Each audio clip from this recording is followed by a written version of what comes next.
Galaxy 666 by Pel Toro. Session 8.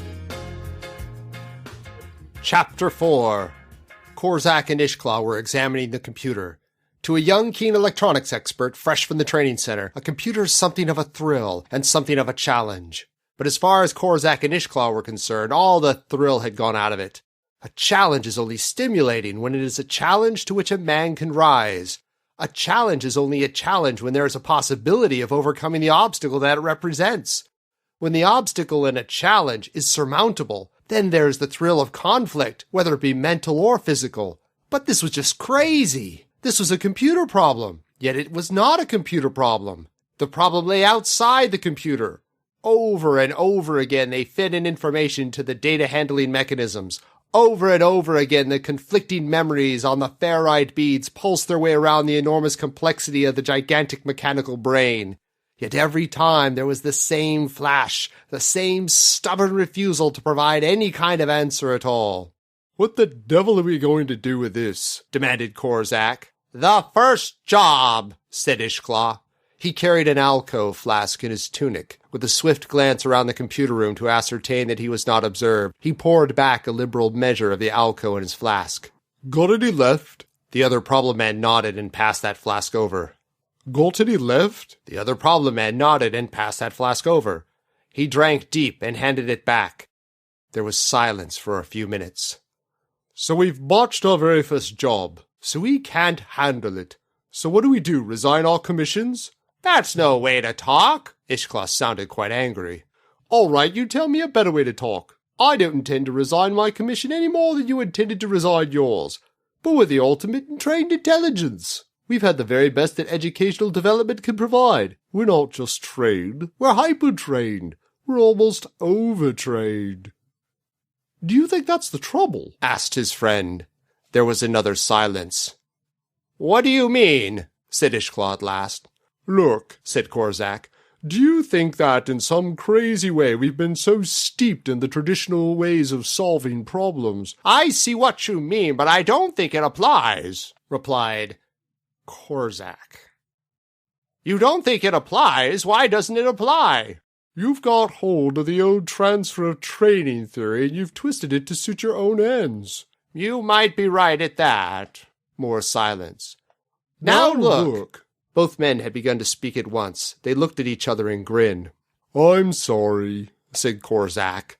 "It's a poor workman who blames his tools, to quote the old adage, and it's an even poorer workman who blames his associates."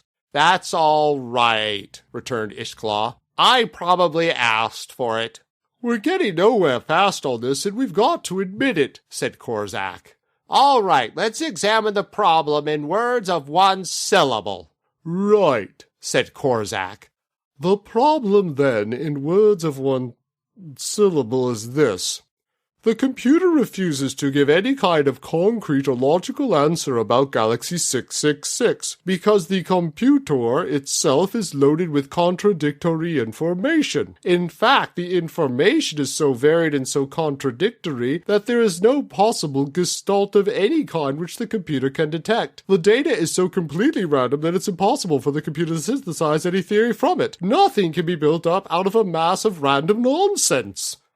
"Well, is that the pattern?" "I don't think so." "I mean, is the pattern the purity of the randomness? Is this absolute random? Is it proving something?" "Is what proving something?"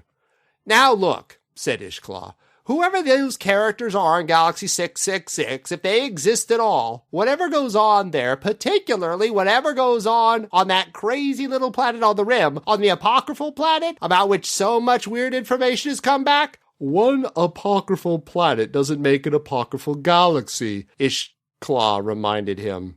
"Maybe not," said Korzak, "but if that one apocryphal planet is some kind of sample—" "We're getting back to random terms now," said the other problem expert.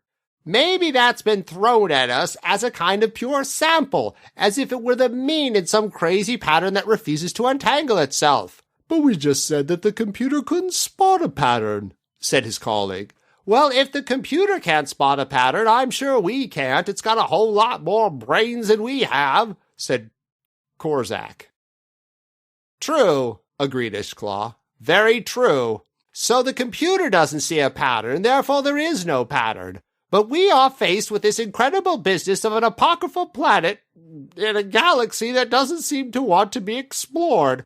Almost as though it's throwing this thing forward as a challenge and saying, here you are, the rest of the galaxy is like this. But that indicates some controlling mind at the back of the galaxy itself, said the other problem expert. Well, said Ishclaw. Don't know, said Korzak. Wish to God I did. I wish by the 7 green moons I did. I wish by all the powers in heaven and hell and the universe in between that I had an answer to this. Let's go out and get drunk, said the other problem man. What the devil will that solve? Demanded Ishclaw viciously. It'll solve the immediate problem, retorted Korzak. I'm sloshed enough now, said Ishclaw.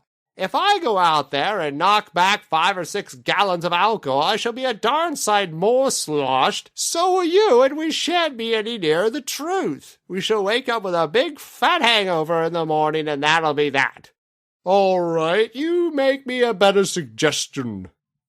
There was another angry, bitter silence. Here ends Session 8.